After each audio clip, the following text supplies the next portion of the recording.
Hello and welcome to PeopleGoal's webcast, where we discuss the latest HR topics to help you thrive. My name is Maddie O'Neill and I'm an HR growth analyst here at PeopleGoal, and I will be taking you through today's webcast.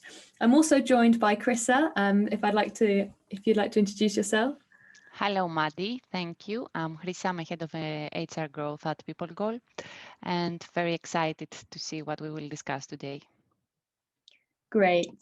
Now, just before we get started, we'd like to draw your attention to some of our previous webcasts that we've done, HR Trends 2021 and beyond, how to drive better employee engagement, how to enable a feedback culture, and how to migrate goal setting to the remote environment. You can find all these and more at peoplegoal.com/resources/webcasts, and we hope that you watch them and find out some of the insights that we discussed.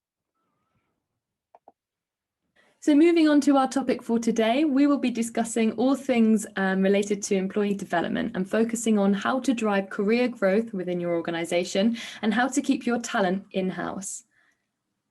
Great. I think this will be a very interesting topic for us to discuss.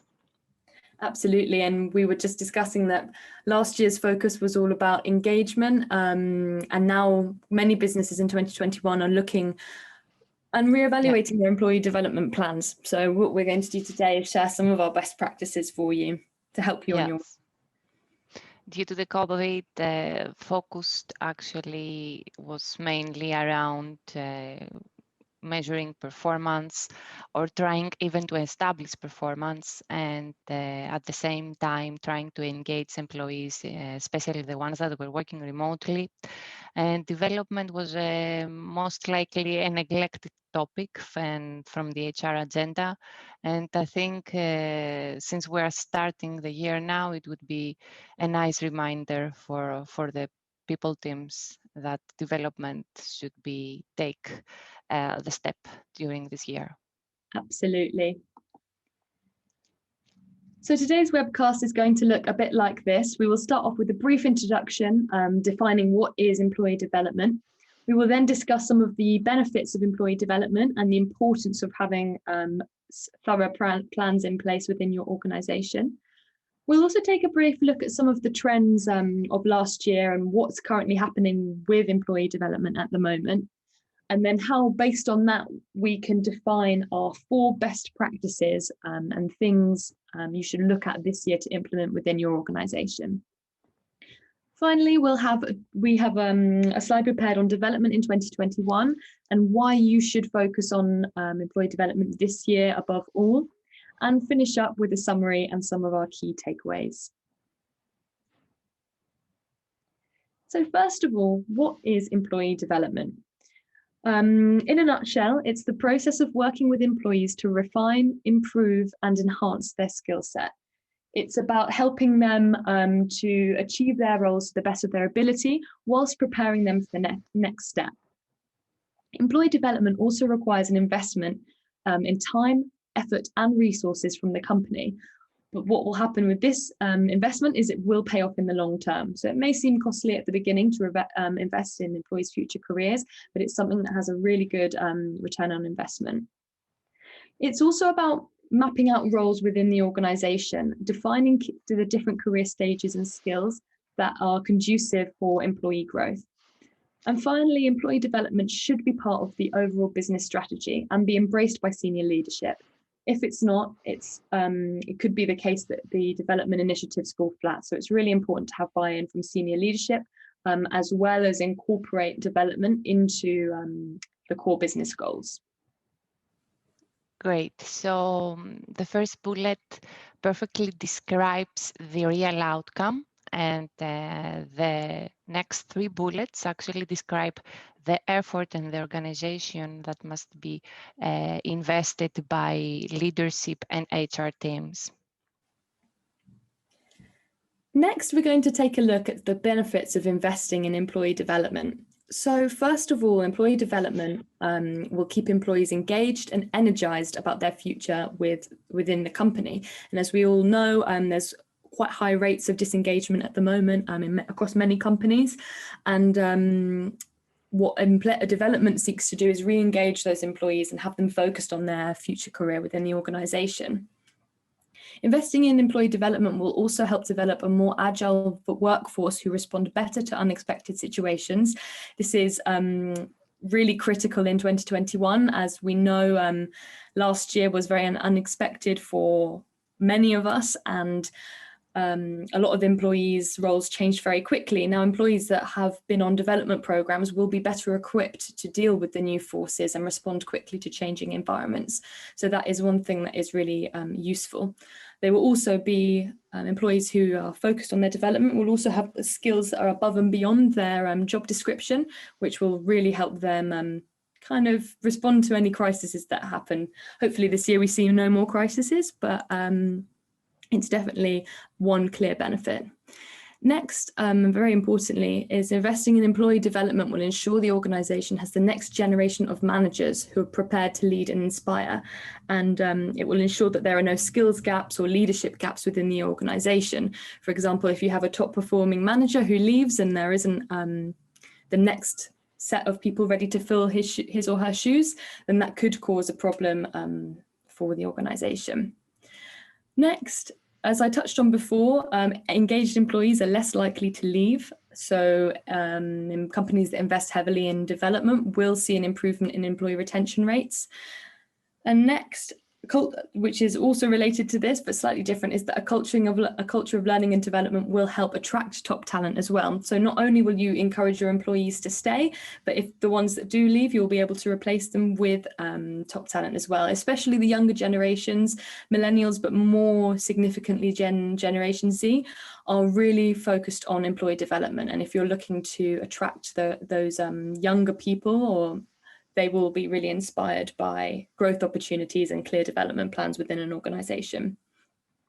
Finally, last but not least, investing in employee development will improve the overall company performance because it helps employees to meet and exceed performance expectations. I did touch on this before, but for an example, an employee who's on a development plan and is learning skills above and beyond their job description will be performing at a better rate and a better level. So that will definitely help overall company performance. Great. So I would like to provide my feedback on the overall benefits and try to make a connection between engagement and development. So many companies have undertaken many engagement programs for their organization, and giving less focus on development, because they believe that through engagement you can actually keep your workforce. However, if you have an engaged employee, but an employee that he or she cannot see the career path and what is next for him, although being engaged will not suffice to keep him within the organization and keep him motivated. So the point I would like to raise here is that engagement and development should go hand in hand in order to be effective. Absolutely, Krista, a really good point there. Thanks, Maddie. Let's move. So next we're going to discuss together some of the current trends that we've seen in employee development. Now, firstly, what we'd like to note is has become more of a balanced focus between performance and development initiatives. So last year, for example, as Krista mentioned, there was quite a heavy focus on performance and maintaining performance standards throughout the COVID crisis. But now what we're beginning to see is organizations are seeing the benefits that we just discussed of development initiatives. And what we're seeing now is that performance and development are being equally valued in organizations. Another thing, as we mentioned, as we all know, that COVID last year really surprised many businesses, and a lot of companies consequentially cut their development budgets while they invested more in crisis management and surviving throughout the pandemic. But now, as we leave that behind in 2020, it really is important to bring these efforts back and not to cut on the development budget, because that will harm overall company performance, as we discussed in the previous slide. So I would like to continue with the remaining points, and especially given my background working mainly for 10 companies, I have a pretty good understanding how leading tech companies actually use development initiatives for employee growth and motivation. There is a point where you have reached what we say a maturity in terms of the employee cycle. So the employees has been onboarded, has been evaluated upon performance, and also been exposed to engagement initiatives. And here I will try to answer how do best companies differentiate from the rest when it comes to establishing development initiatives. So they actually don't stop at engagement. They have a leadership capacity that explicitly expresses that employees matter. They provide great learning and career growth opportunities. And this way they establish confidence that is in line with the company's vision and culture. In addition, they hire people with extreme strengths and support them throughout the journey with real-time feedback, development initiatives, and at the same time promote a culture that encourages a risk-taking behavior and experimentation, which is actually what the companies need in order to become, even more innovative and move forward in terms of business. So, however, we also have an issue lately due to the COVID. And this is also relevant for tech companies as well, because managers strive to elevate team members that are coping to perform, that have been actually, it was difficult, the team members, that it was difficult for them to cope during COVID. And from performing, they went down to just working. So the focus is on them. However, for the ones that have been performing well and they are keep performing well under these strains and new to everyone circumstances, there has been less focus. So we need to provide focus to them as well and give them the opportunity to develop even further, because they will feel stagnant within their current position. Absolutely, Chrissa.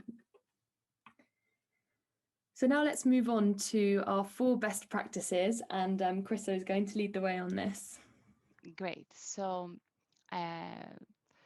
once we have completed the performance process, it's a very good opportunity to combine it with training programs. So we can set performance metrics, and performance metrics should be specific and quantitative. So let's say we have a goal, a specific goal around a skill that we need to develop. We need to be specific and as much as quantitative as possible when communicating this to the employee. We also need to run a development survey to identify any areas of strength and any areas that they need to improve, and also take the personal perspective into the table for discussion. We also need to design learning journeys, identify where employees are now and where they would like to be and how we can get them there, and revise the training agenda. Encourage employees to pursue both internal and external training programs in person where possible, if not virtual.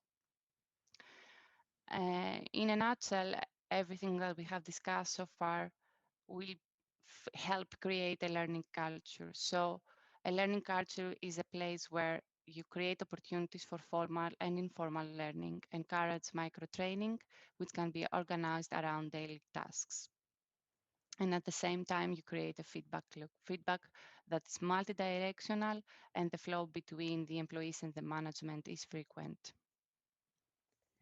Great, Chrissa. And I just wanted to ask you a couple of questions. How do you think training programs are going to look this year? Obviously, we can't meet up as we did before, and corporate training days are probably a thing potentially of the past. So how do you think it's going to look this year?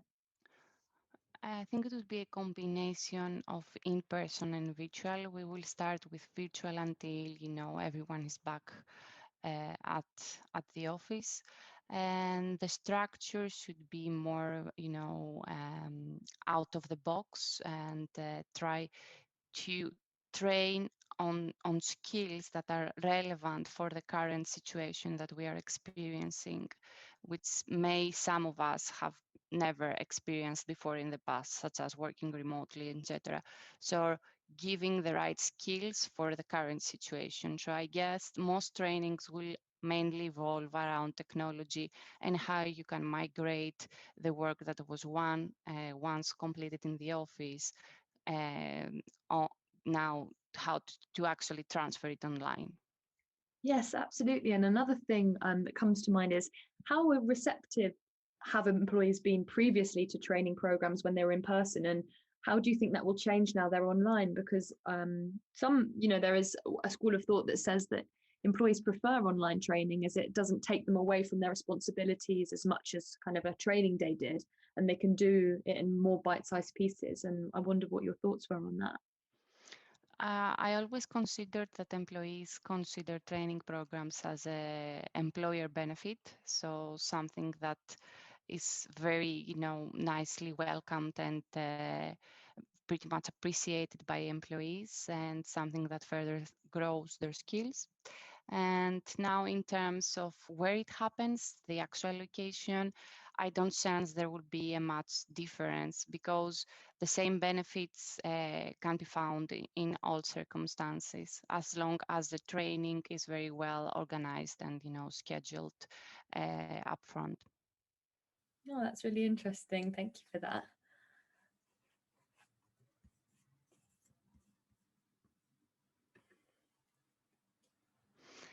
So next, once we have managed to link performance and performance results with training actions, it would be a great idea to also have development plans and establish a baseline and determine what we need to accomplish through this planning.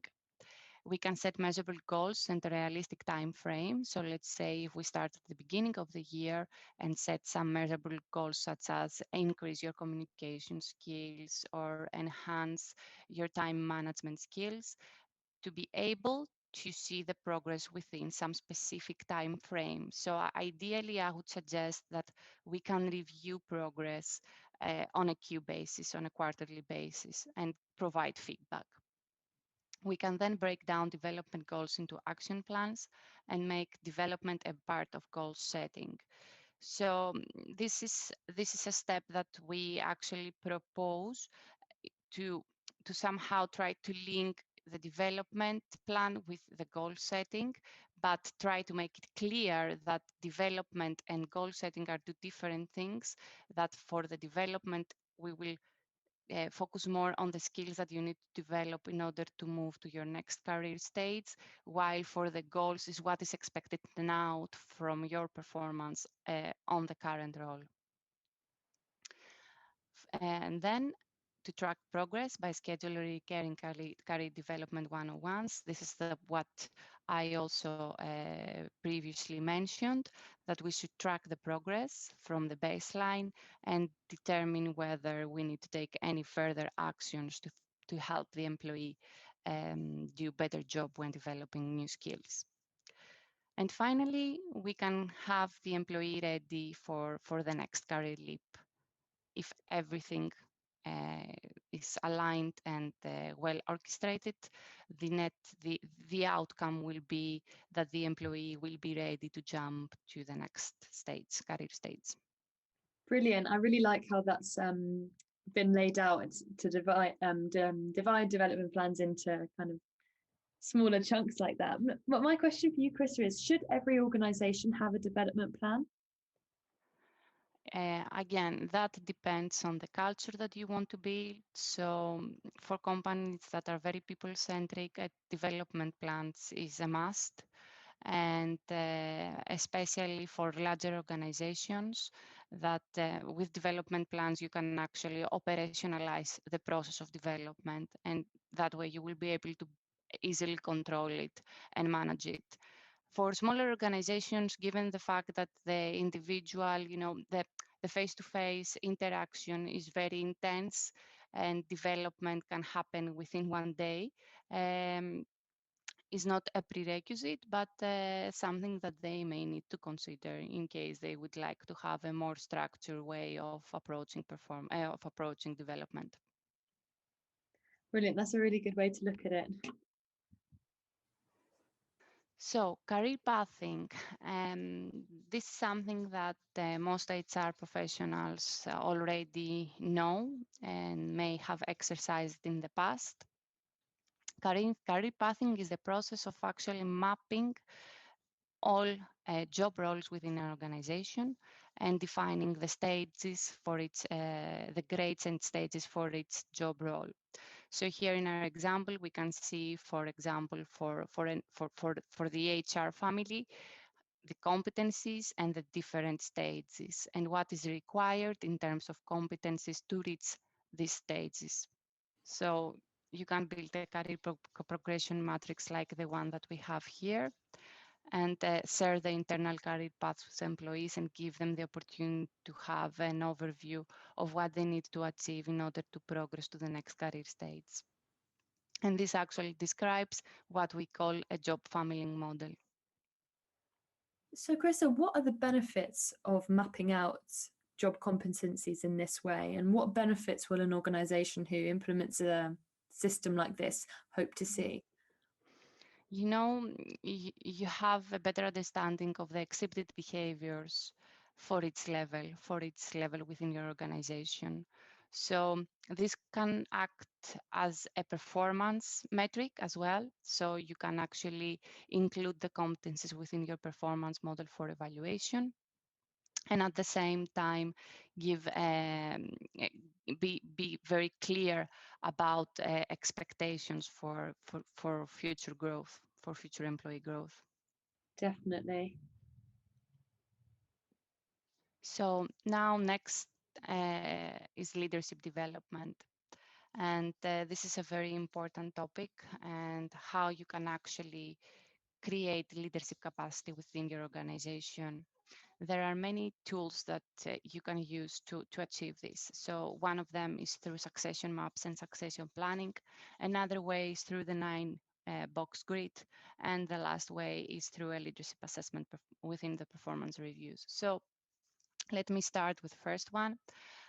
With succession maps, you can actually identify people within a team that are hypos, as we call them, high potential individuals, and then set the critical career paths for them.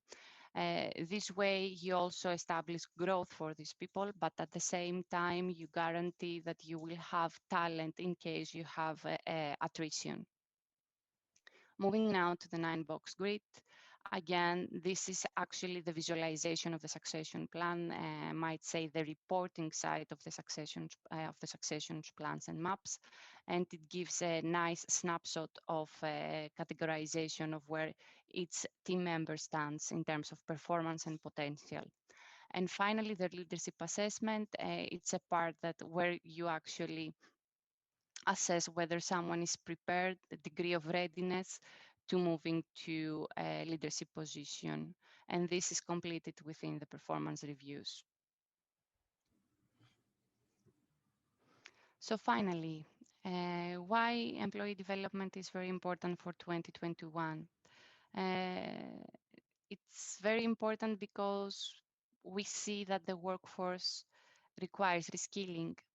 So we need to develop a robust training and reskilling programs at scale to respond to these new forces. We also need to fill leadership gaps. I think we have realized through the crisis that the leadership capacity that was required was not there for many cases. So it is a great opportunity to identify the leadership capacity within your organization and set leadership plans and assessments in order to be better prepared for the future. Moreover, it will create better engagement and it will improve employee engagement and motivation because they will see that the employer cares for their personal growth. It will help decrease turnover rates. A very good statistic is that 94% of employees would stay at a company longer if it is invested in their future career. It will attract the new generation that is entering now the workforce. as Gen Z puts a lot of emphasis on L&D, collaboration and growth opportunities. And finally, it will further enhance flexibility and innovation. It will give companies the flexibility to expand, innovate even more, and therefore achieve much better success and results in the future. So finishing up with a summary and some of our key takeaways that we would like to highlight at the end of this webcast is that firstly, it is essential to invest in employee learning and development. As we'd said before, there has been a lot of cuts in the development budget, but this is something that we would advise against, and we would advise you to consider investing in L&D initiatives. Secondly, where possible, encourage a culture of learning within your organization where development is encouraged at every level. This is something which has been really successful for high growth tech companies, for example, as Chris explained to us earlier. But a culture of learning will really encourage employees to perform to their best abilities. We also recommend creating a clear development plan for every employee.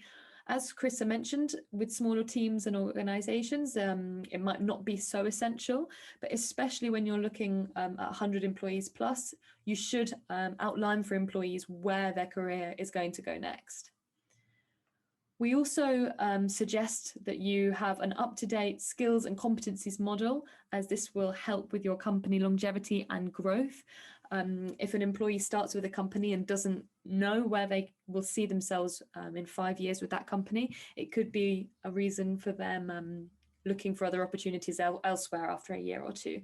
So to keep your top performers, your high performers with your organization, you really need to map out, with a competency grid, what skills they have and what skills they need to acquire to get to that next level and to get that promotion and to get that leadership experience. And that will really encourage them to stay with an organization. And finally, make sure you leverage succession planning to define talent and create a pipeline of successes. The last thing any organization needs after last year is leadership gaps in their company structure. So make sure that there is a clear pipeline of successes where you have identified your top talent and already start on their learning and development plans in advance, so that when those gaps open up, there is very quickly someone from in-house ready to replace that role. Great. I think this 5 bullet perfectly summarizes what we have discussed today. And hopefully our audience understands the importance of having development initiatives within their organization in order to keep their employees motivated and engaged at the same time. It requires effort, investment, but it totally pays off. Definitely. And I think, when we talk about employee engagement, before the pandemic, employee engagement meant something very different. It was about organizing company outings, events. It was about making an office space that was very attractive to employees.